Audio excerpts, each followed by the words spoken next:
Este artigo em áudio é lido por uma voz digital. A biografia aqui publicada é de autoria de Laura Barbieri, que colaborou estreitamente com a doutora Antonietta Bernardoni entre 1970 e os anos 2000, transcrevendo seus escritos e compartilhando seu compromisso intelectual e humano. Barbieri publicou este texto como página inicial do site dedicado a Bernardoni, criado por ela a partir de 2018. Após seu falecimento no final de 2024, o site permaneceu no ar e hoje é mantido pelo coletivo Antonietta Bernardoni, que dá continuidade ao trabalho de preservação e divulgação. Este áudio-vídeo é dedicado à memória de Laura Barbieri. Antonietta Bernardoni, uma breve biografia. Antonietta Bernardoni é conhecida, não apenas na Itália, por ter colocado no centro de suas pesquisas os processos de cura do chamado doente mental e por sua crítica radical à psiquiatria, à psicanálise e à psicologia. Para superar essas áreas, promoveu debates públicos sobre a atividade terapêutica popular e a construção da desalienística antropoevolutiva, uma nova ciência segundo a qual, no campo das relações humanas, todos podem ser pesquisadores e cientistas. Sua obra despertou grande interesse, consenso e participação, mas também fortes resistências. Nascida em 2 de novembro de 1919 em Montese, Modena, onde faleceu após longa doença em 2008, apaixonada por estudos humanísticos e médico-científicos, obteve primeiramente a graduação em Letras e Filosofia na Universidade de Florença e, posteriormente, a graduação em Medicina e Cirurgia na Universidade de Modena. Participou da luta partigiana e trabalhou como professora, médica de família, terapeuta e pesquisadora. Fortemente crítica do sistema econômico-social vigente, ela fazia referência constante ao movimento operário e às suas organizações, em particular ao PCI. Já em 1939, no âmbito de uma investigação de caráter filosófico e psicológico conduzida no Instituto de Psicologia da Universidade de Florença, o único então existente na Itália, Antonietta Bernardoni iniciou uma crítica demolidora da psicanálise e da psicologia como instrumentos de conhecimento do ser humano. Em 1949, como estudante de medicina, ao ter seu primeiro contato com a psiquiatria, passou a desconfiar das capacidades terapêuticas daqueles que deveriam lhe ensinar a conhecer e a curar as doenças da alma. Ela via antes, nas intervenções deles, um processo de medicalização e de psiquiatrização. A essa desconfiança somou-se a descoberta por parte dela das capacidades terapêuticas de todos aqueles que não vivem explorando ou oprimindo outros homens e que, portanto, não têm qualquer interesse em dissimular a verdade em todos os seus aspectos, especialmente no que se refere às relações reais e concretas entre os homens. Ao rejeitar a abordagem tradicional do sofrimento definido como psiquiátrico, Antonietta Bernardoni começou a atuar para transformar a situação concreta na qual a pessoa em dificuldade estava imersa, atuando inicialmente de forma privada, por meio de uma terapia dual e, em um segundo momento, publicamente, por meio da atividade terapêutica popular criada por ela mesma. Essas duas fases da pesquisa foram definidas pela professora Angiola Massuco Costa, então diretora do Instituto Superior de Psicologia Social de Turim, respectivamente, como primeiro e segundo segmento. Sua terapia privada, primeiro segmento, consistia em uma terapia original, radicalmente nova, que se desenvolvia com o envolvimento sistemático não apenas de pais e familiares, mas, quando possível, também de amigos, colegas de trabalho ou de escola, e até mesmo de adversários do sujeito em dificuldade. Em sua terapia, a criação de um grupo de apoio era central. Ela não se detinha tanto nos sintomas da pessoa em terapia, analisava antes as potencialidades de desenvolvimento de sua rede de relações interpessoais, suas formas de se relacionar e de viver, seus projetos e a coerência com sua visão de mundo. Dessa forma, ela preparava o caminho para os potenciais processos de descondicionamento e de nova aprendizagem. Até que a TP surgisse e se difundisse, Antonietta Bernardoni sempre foi muito reticente em falar sobre a terapia que praticava.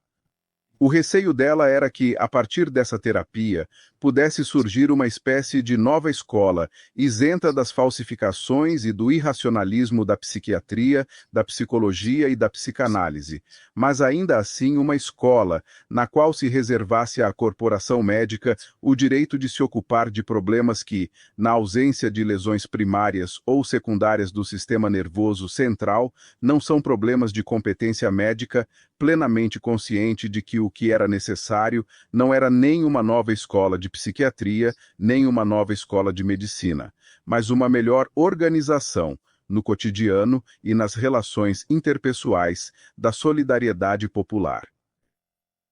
A segunda fase de sua pesquisa, no segundo segmento, concretizou-se na atividade terapêutica popular, na qual a ajuda não é mais fornecida pela doutora Bernardoni, mas por uma assembleia pública de ATP.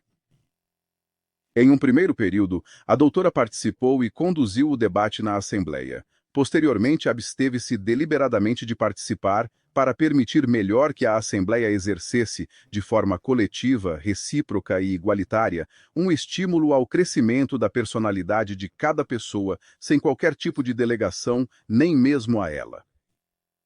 A atividade terapêutica popular não é uma atividade médico-curativa, mas sim uma nova forma de atividade popular preventiva, de caráter gratuito, coletivo, concreto, contínuo, recíproco e não violento, que tem por objeto o estudo científico da personalidade, a promoção e a transformação da qualidade de vida e da ajuda mútua vivenciada.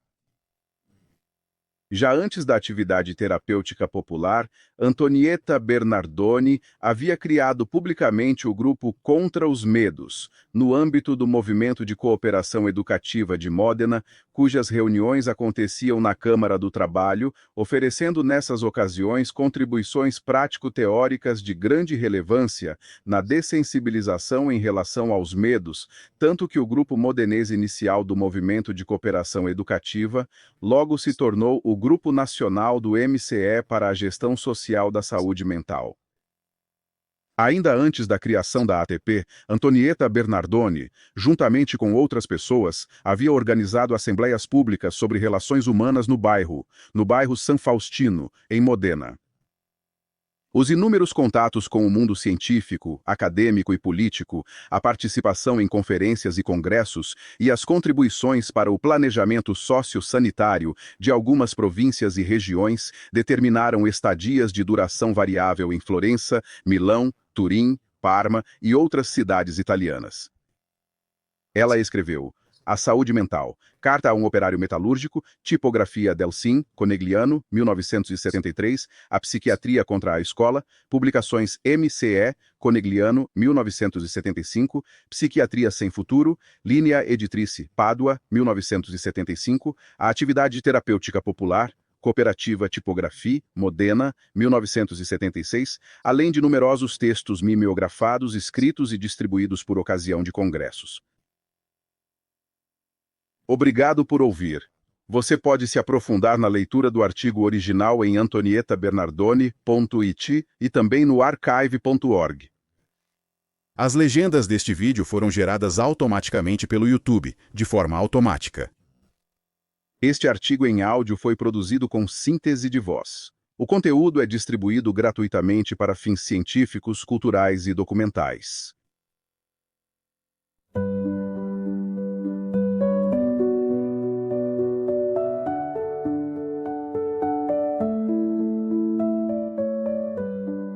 Bem-vindas e bem-vindos a este aprofundamento. Então, hoje vamos mergulhar no pensamento, no trabalho de Antonietta Bernardoni, uma figura decididamente crítica em relação à psiquiatria e à psicologia tradicionais.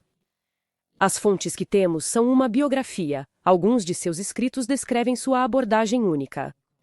A missão, então, é entender a trajetória dela e as ideias centrais da pesquisa sobre os processos de cura e sobre a famosa atividade terapêutica popular, a ATP. Certo, vamos começar a destrinchar um pouco. Bernardoni acreditava firmemente que, no campo das relações humanas, todos poderiam ser pesquisadores, cientistas em certo sentido. Exato. Vamos falar de uma figura, digamos, complexa. Nascida em 1919, falecida em 2008, já formada. Seja em letras e filosofia. Ah, as duas. Sim, e também em medicina. Depois ela entrou na luta partidária. Foi professora, médica e a sua crítica ao sistema, veja, não chegou tarde. Já em 1939, até mesmo assim.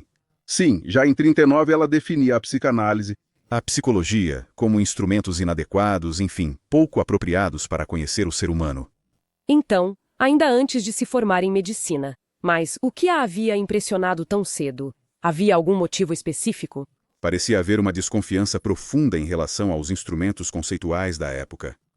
E essa desconfiança, digamos, acabou se cristalizando em 49, quando ela era estudante de medicina, ao observar a psiquiatria. E o que ela via na psiquiatria? Bem, ela via isso como um processo de medicalização forçada, ou seja, transformar problemas humanos complexos em rótulos médicos, em doenças. A isso a senhora contrapunha o que chamava de descoberta das capacidades terapêuticas. Capacidades de cura. De Das pessoas comuns. Em especial, ela falava daquelas que não viviam de exploração. Havia essa forte conexão social no pensamento dela. Muito interessante esse vínculo. Portanto, ao rejeitar a abordagem médica tradicional, em que afinal Bernardone se concentrou? Ela se concentrou em transformar a situação concreta da pessoa. O trabalho dela se estruturou, digamos, em duas fases principais. 2 segmentos, como ali os chamava. 2 segmentos? Sim, o primeiro era tipo uma terapia. Privada, mas bem original na abordagem. Espere, há um ponto aqui que me chamou a atenção ao ler as fontes. Disse que envolvia não apenas os parentes, o que por si só já não é algo óbvio, mas também amigos, colegas de trabalho, até mesmo adversários. Mas como é que se consegue gerenciar uma coisa desse tipo? Parece algo incrivelmente complexo. Sim, era. Era uma abordagem decididamente radical. O foco não eram os sintomas, o distúrbio em si. E aí o que era? Uma pessoa pertencente à sua rede interpessoal. Trabalhava-se nos projetos e também na coerência entre a visão de mundo e as ações. O objetivo era, ela chamava isso de descondicionamento e novo aprendizado. Então, descondicionamento. Uma palavra-chave, pelo que me parece. Você pode explicar melhor o que ela queria dizer com isso? Claro. Na prática, era ajudar as pessoas a reconhecer e, digamos, desmontar as gaiolas mentais, sociais e emocionais que as limitavam. Gaiolas muitas vezes criadas por experiências passadas e pressões sociais.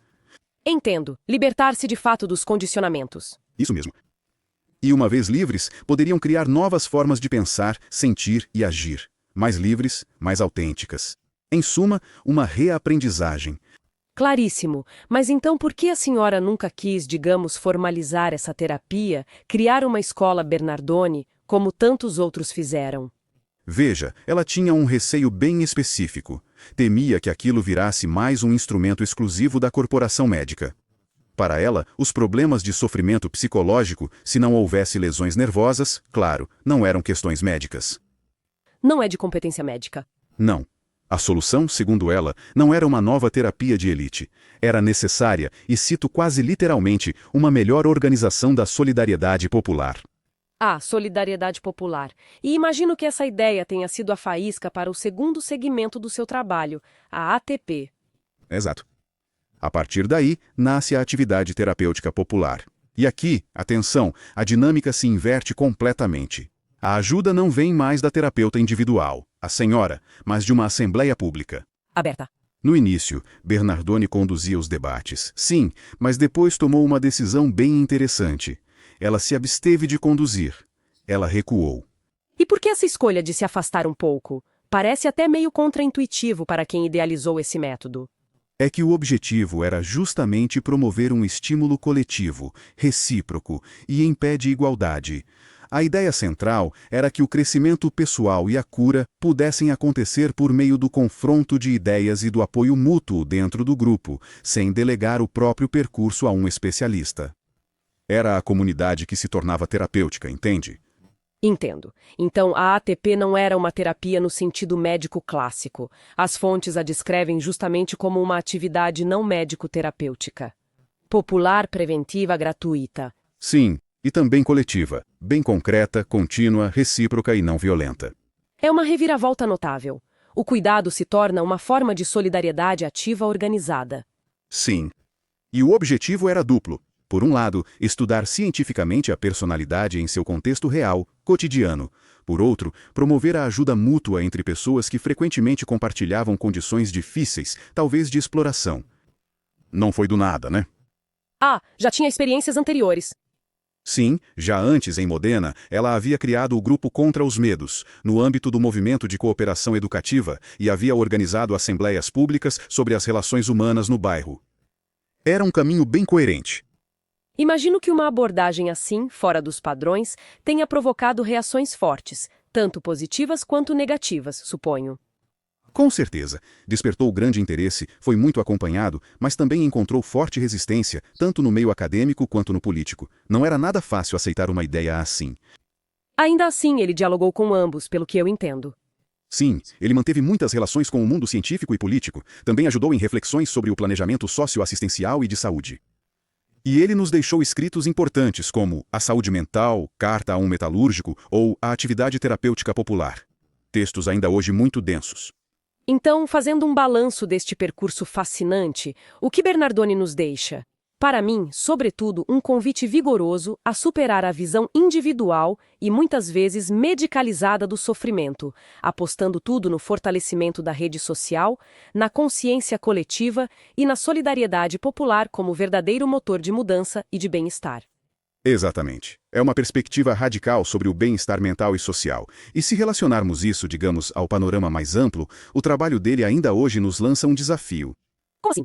Desmedicalizado, nascido de necessidades concretas daquele período.